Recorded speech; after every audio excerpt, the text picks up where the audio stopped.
قرآن اور حدیث تو ہر فرقے کے پاس ہے، اور اس کے ساتھ ان کے رہبر بھی ہیں جو انہیں اس بات کی تسلی دیتے رہتے ہیں کہ جو کچھ وہ فالو کر رہے ہیں وہی صحیح اور سچا اسلام ہے۔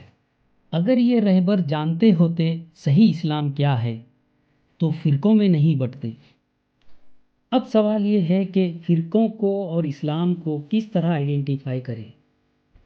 جواب جاننے کے لیے آپ کو اپنی آنکھیں، اپنے کان اور اپنی عقل کو کھلا رکھنا پڑے، کیونکہ یہ جو رہبر ہیں فرقوں کے، وہ آپ کی آنکھیں، کان اور عقل پہ پردہ ڈالنا چاہتے ہیں۔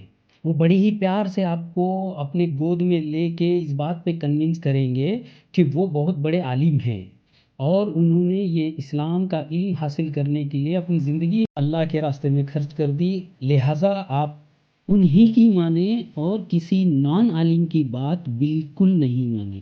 اگر آپ اسلام چاہتے ہیں تو ان علماء کرائم سے بچنا پڑے گا، تبھی آپ اسلام تک پہنچ پائیں گے انشاءاللہ۔ تو چلیے اپنا سفر شروع کرتے ہیں اسلام کی طرف۔ السلام علیکم ورحمۃ اللہ وبرکاتہ۔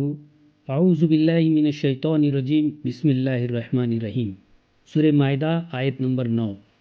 جو لوگ ایمان لائے اور نیک کام کرتے رہے ان سے خدا نے وعدہ فرمایا ہے کہ ان کے لیے بخشش اور اجر عظیم ہے۔ ایمان اور نیک عمل، انہی دو باتوں پہ اللہ نے اجر عظیم کا وعدہ کیا، اور یہی وہ دو ڈی کوڈنگ ٹول ہے جس سے آپ فرقوں کو ڈی کوڈ کر سکتے ہیں بڑی ہی آسانی سے۔ اس کے لیے بس آپ کو دو کام کرنے ہیں۔ پہلا، ان دونوں چیزوں کو سیپریٹ کر کے صحیح آرڈر میں ارینج کرنا ہے، اور دوسرا، ایمان کے کالم میں کتاب اللہ کو رکھنا ہے اور عمل کے یعنی طریقے کے کالم میں سنت رسول اللہ کو رکھنا ہے۔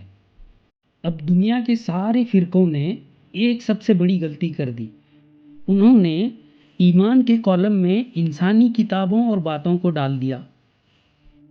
اب نتیجہ یہ ہوا کہ 100 دماغ، 100 باتیں، 100 آئیڈیا، 100 راستے، تو ہر کوئی اس کی سمجھ میں جو آ رہا ہے اسے فالو کرتا جا رہا ہے۔